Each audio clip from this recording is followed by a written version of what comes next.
بسم اللہ الرحمن الرحیم۔ سامعین کرام، آپ سن رہے ہیں داستان امیر حمزہ کی جلد نمبر 8 اور یہ اس سلسلے کی قسط نمبر 42 ہے۔ مجھے امید ہے کہ آپ کو داستان امیر حمزہ کا یہ سلسلہ پسند آ رہا ہوگا۔ آپ نے اگر میرا چینل کہانی گھر ابھی تک سبسکرائب نہیں کیا تو ابھی چینل کو سبسکرائب کر کے بیل آئیکن پر کلک کر دیجئے تاکہ آنے والی ہر قسم کی نئی کہانی آپ تک بر وقت پہنچ سکے۔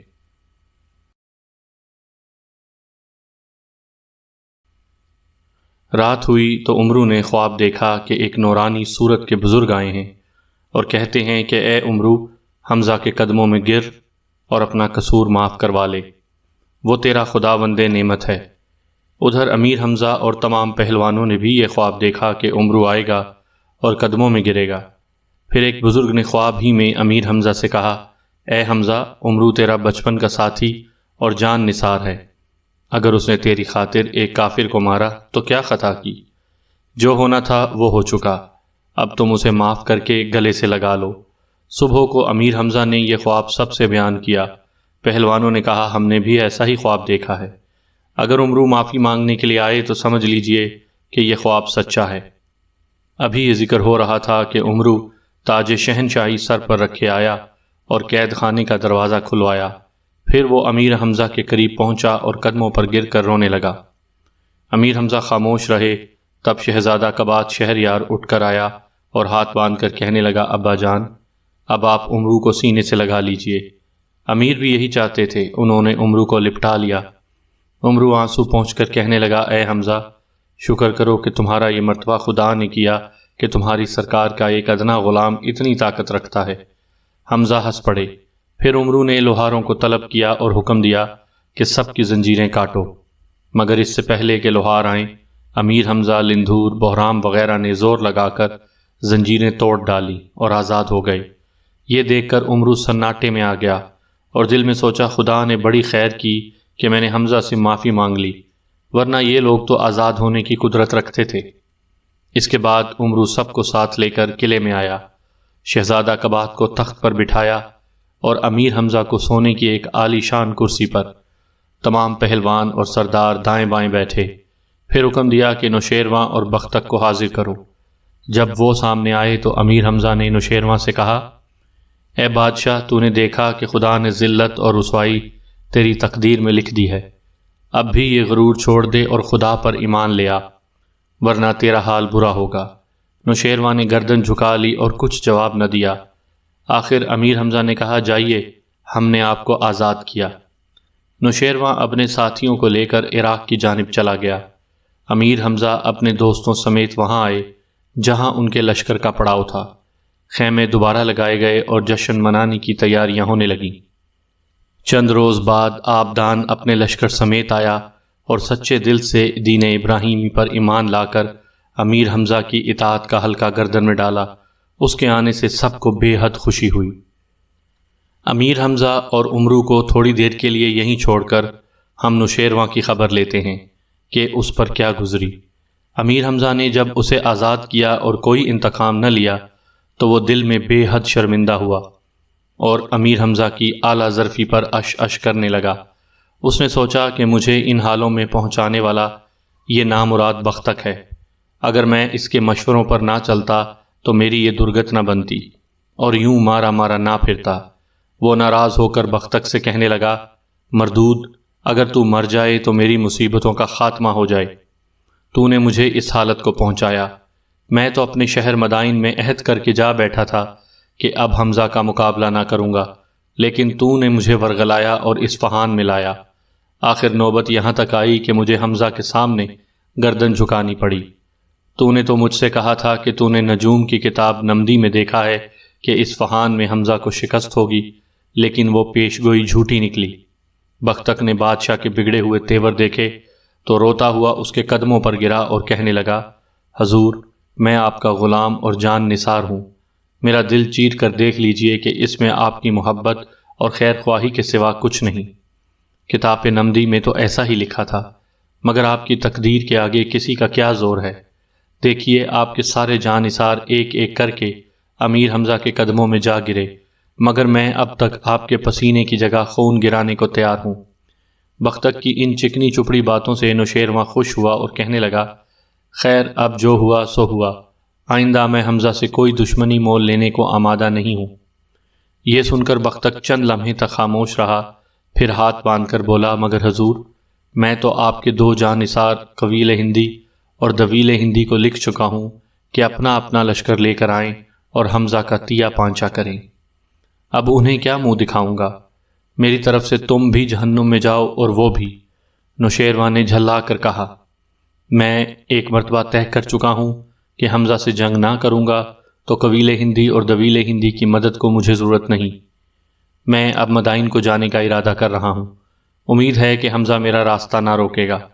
بختک نے زیادہ بحث کرنے کی کوشش کی تو نوشیروان نے میان سے تلوار نکال کر دکھاتے ہوئے کہا، اگر اب تو نے لڑائی کا نام لیا تو تیرا سر قلم کر دوں گا۔ بختک مکار ڈر کے مارے چپ ہو رہا۔ اس کے بعد نوشیروان نے عراق سے کوچ کیا اور مدائن کی طرف روانہ ہوا۔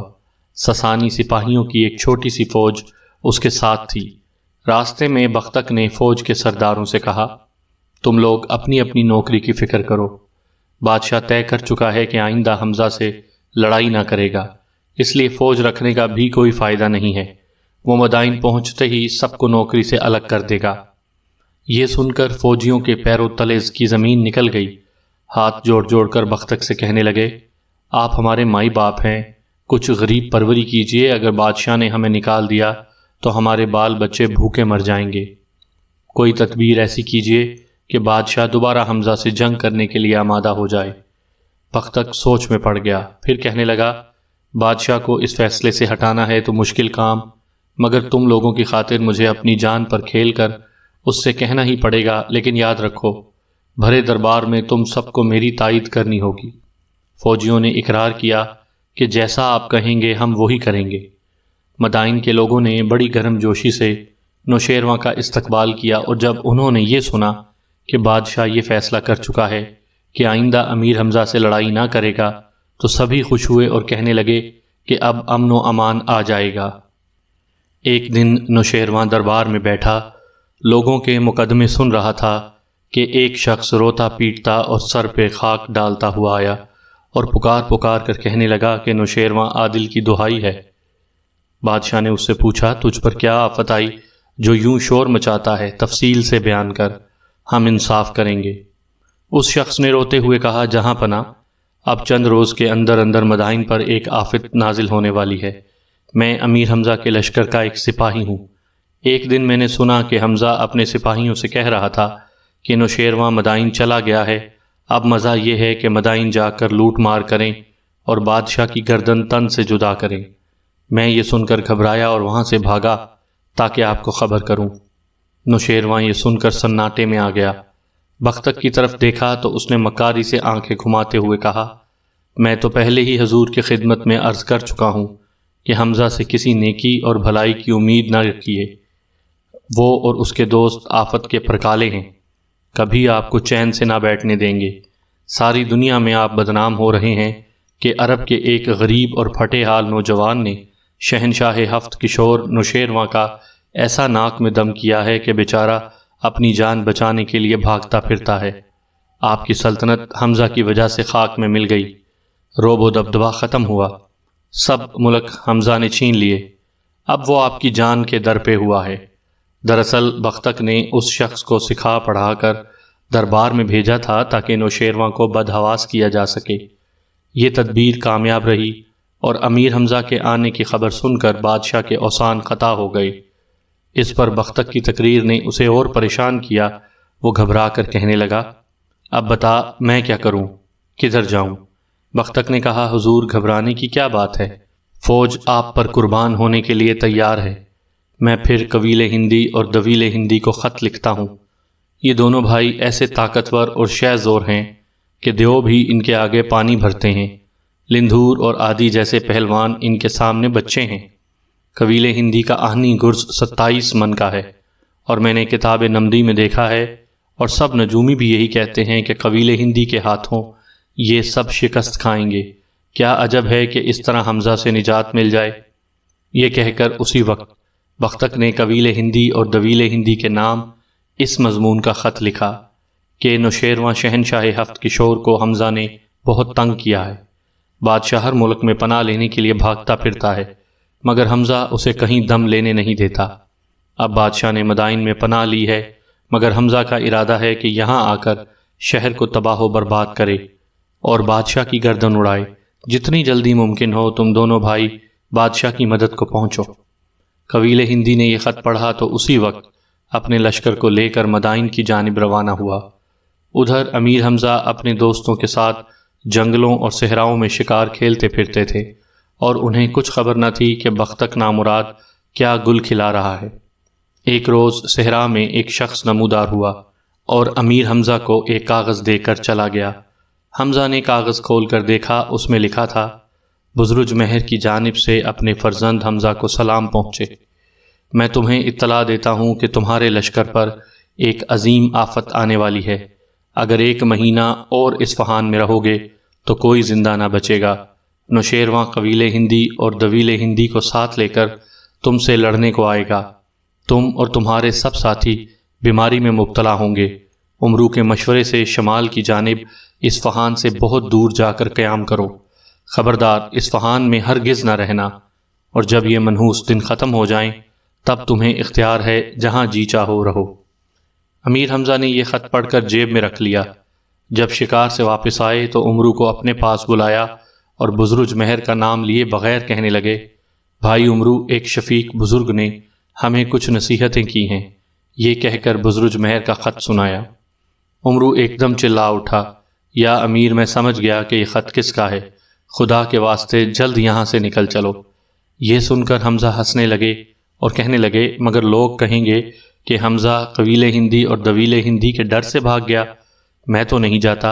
امرو نے ان کی بے حد منت سماجت کی، لیکن امیر حمزہ ٹس سے مست نہ ہوئے۔ نتیجہ یہ نکلا کہ چند روز کے اندر اندر لشکر میں بخار کی وبا پھیل گئی۔ تمام سردار اور پہلوان شدید بخار میں مبتلا ہوئے اور بیماری کا ایسا زور بندھا کہ بے ہوشی طاری ہونے لگی۔ امرو نے ملکہ اطلس پوش سے کہا کہ اب سب کا خاتمہ ہوا چاہتا ہے۔ میں حمزہ سے کہتا ہوں کہ یہاں سے چلیے تو ناراض ہوتے ہیں اور منع کرتے ہیں۔ اب آپ ہی بتائیے کہ کیا کروں؟ اطلس پوش نے روتے ہوئے کہا، بھائی امرو، امیر حمزہ جو کہتے ہیں کہنے دو۔ تم فوراً لشکر کو یہاں سے روانہ کرو تاکہ اس صحرا کی نحوست دور ہو۔ ملکہ اطلس پوش کی اجازت پا کر امرو نے لشکر کو روانہ کیا، پھر حمزہ کو بے ہوش کر کے پالکی میں ڈالا اور شمال کی جانب چل دیا۔ ادھر نوشیروان کے پاس قبیلہ ہندی اور دویلے ہندی آئے اور سارا حال سن کر امیر حمزہ کے لشکر کی جانب روانہ ہوئے۔ جب وہ اصفہان میں پہنچے تو دیکھا کہ چند لوگ جن کے گھر قلعے میں تھے اپنے بال بچوں سمیت وہاں موجود ہیں، لیکن امیر کے لشکر کا کہیں پتہ نہیں۔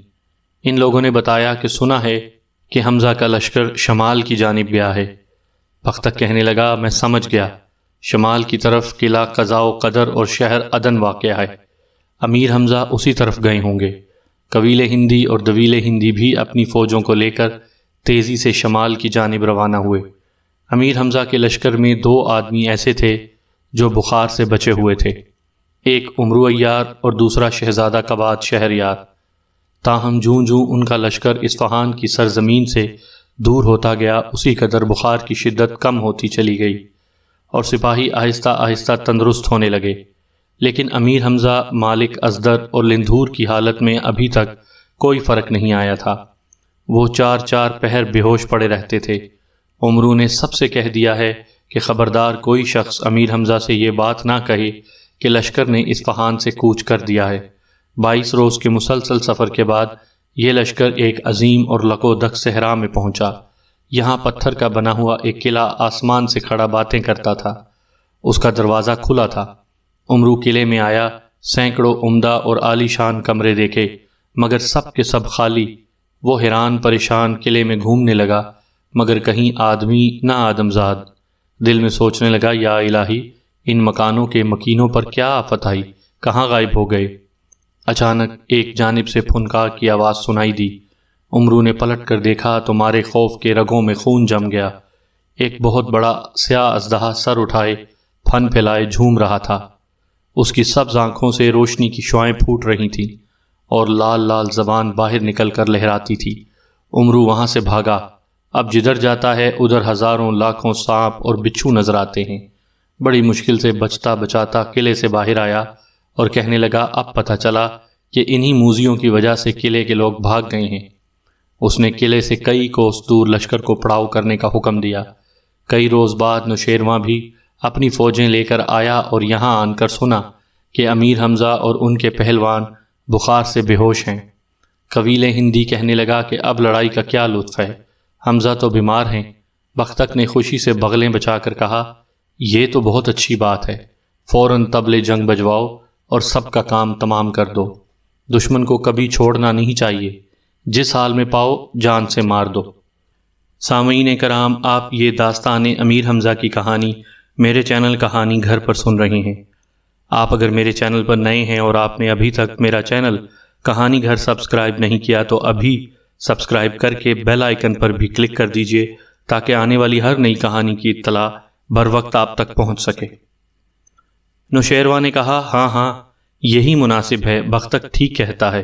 قبیلے ہندی حملہ کرنے کے لیے راضی نہ ہوا، لیکن طویل ہندی کہنے لگا ہمیں نوشیروان کا حکم بجا لانا چاہیے۔ یہ کہہ کر اس نے طبلِ جنگ بجوایا۔ اس کی آواز امیر حمزہ کے کانوں میں پہنچی تو آنکھیں کھول دیں۔ امرو سے پوچھا کہ یہ آواز کیسی ہے؟ تب اس نے ساری کیفیت سنائی اور بتایا کہ ہم لشکر کو لے کر اصفہان سے چلے آئے ہیں اور اب نوشیروان قویل اور طویل ہندی کو ساتھ لے کر حملہ کرنے آیا ہے۔ یہ ان کے طبلِ جنگ کی آواز ہے۔ امیر حمزہ یہ سن کر کہنے لگے اے امرو، تو نے ہمیں بدنام کیا جو اصفہان سے لے کر چلا آیا۔ لوگ کہیں گے کہ حمزہ دشمن کے ڈر سے بھاگ نکلا۔ خیر، اب تو ہمیں اٹھا کر بٹھا لشکر کو لڑائی کی تیاری کا حکم دے اور ہمیں ایسی جگہ لے جا جہاں سے لڑائی کا میدان ہماری نظروں کے سامنے رہے۔ اتنے میں لندھور، بہرام، مالک ازدر، مندیل اصفہانی، صدف نوش اور استفتہ نوش وغیرہ سب کو خبر ہوئی اور وہ امیر کے پاس آئے۔ ان سب کا بیماری سے برا حال تھا، ہتھیار تک نہیں اٹھا سکتے تھے، مگر سب نے حمزہ کی حفاظت کے لیے تلواریں اپنے سامنے رکھ لیں اور قسم کھائی کہ جب تک جان میں جان ہے حمزہ کا بال بھی بیکا نہ ہونے دیں گے۔ شہزادہ کباد شہریار نے اپنے لشکر کو آراستہ کیا اور میدان جنگ میں آیا۔ ادھر سے نوشیروان کی فوج بھی پرے باندھ کر نمودار ہوئی۔ امیر حمزہ نے دعا کے لیے ہاتھ اٹھائے اور کہا یا الہی، تو ہی فتح دینے والا ہے، تو ہی مشکل آسان کرے گا۔ ابھی نقیب میدان میں آ کر دونوں لشکروں کے بہادروں کو مقابلے کی دعوت دے ہی رہے تھے کہ مغرب کی جانب سے گرد کا ایک عظیم بادل اٹھتا دکھائی دیا۔ اس بادل نے سورج کا چمکتا چہرہ بھی سیاہ کر دیا۔ معلوم ہوا کہ ایک عظیم لشکر آتا ہے۔ تھوڑی دیر بعد گرد کا پردہ چاک ہوا اور دیکھا کہ آگے آگے 3 نقاب دار گھوڑے اڑاتے ہوئے چلے آتے ہیں اور ان کے پیچھے کئی لاکھ سپاہی ہیں۔ ان میں سے نقاب دار نارنجی پوش آگے، نقاب دار یاقوت پوش اس کے پیچھے اور نقاب دار سفید پوش سب سے پیچھے ہے۔ اس لشکر کے آنے سے عجیب غل مچا اور کسی نے نہ جانا کہ یہ لشکر کہاں سے آیا ہے اور 3 نقاب دار کون ہیں اور کس کی مدد کو آئے ہیں۔ میدان کی ایک جانب اس لشکر نے بھی صفیں باندھ لیں۔ تب نقاب دار یاقوت پوش نے گھوڑے کو ایڑ لگائی اور میدان کے بیچ میں آ کر للکارا میں نوشیروان کو مقابلے کی دعوت دیتا ہوں، اگر اس میں ہمت ہے تو سامنے آئے۔ اس للکار کو سن کر امیر حمزہ کی فوج نے مسرت سے نعرے لگائے اور نوشیروان کی فوج بدحواس ہو گئی۔ نوشیروان نے گھبرا کر دائیں بائیں دیکھا، تب طویل ہندی اپنا اہنی گرز گھماتا ہوا ایک سیاہ ہاتھی پر سوار میدان میں آیا اور یاقوت پوش سے کہنے لگا او بزدل، تیری کیا مجال جو نوشیروان سے مقابلے کی جرت کرے؟ ابھی نوشیروان کے غلام زندہ ہیں، پہلے ان سے تو 2 ہاتھ کر لے سنبھل، میں آن پہنچا۔ یاقوت پوش نے کہکہ لگا کر کہا بہتر ہے پہلے اپنا نام پتہ تو بتا دے تاکہ بے نشان نہ مارا جائے۔ یہ سن کر طویل ہندی کو تاؤ آ گیا۔ گرز ہوا میں اچھال کر بولا چہرے سے نقاب اٹھا کر بات کر منہ کیوں چھپاتا ہے؟ دیکھتا نہیں کہ میرے خوف سے حمزہ اور اس کے تمام پہلوان میدان میں آنے کا حوصلہ نہیں کر رہے، لیکن تیری قضا تجھے یہاں کھینچ لائی ہے۔ نقاب دار یاقوت پوش نے للکار کر کہا او بے وقوف، کیا جھک مارتا ہے؟ بس منہ سنبھال، نہیں تو ابھی گدی سے زبان کھینچ لوں گا۔ اب تو طویل ہندی کے تلووں میں آگ لگ گئی اور چوٹی تک گئی۔ گرز گھما کر یاقوت پوش کو مارا۔ اس نے وار بچایا مگر طویل کا فولادی گرز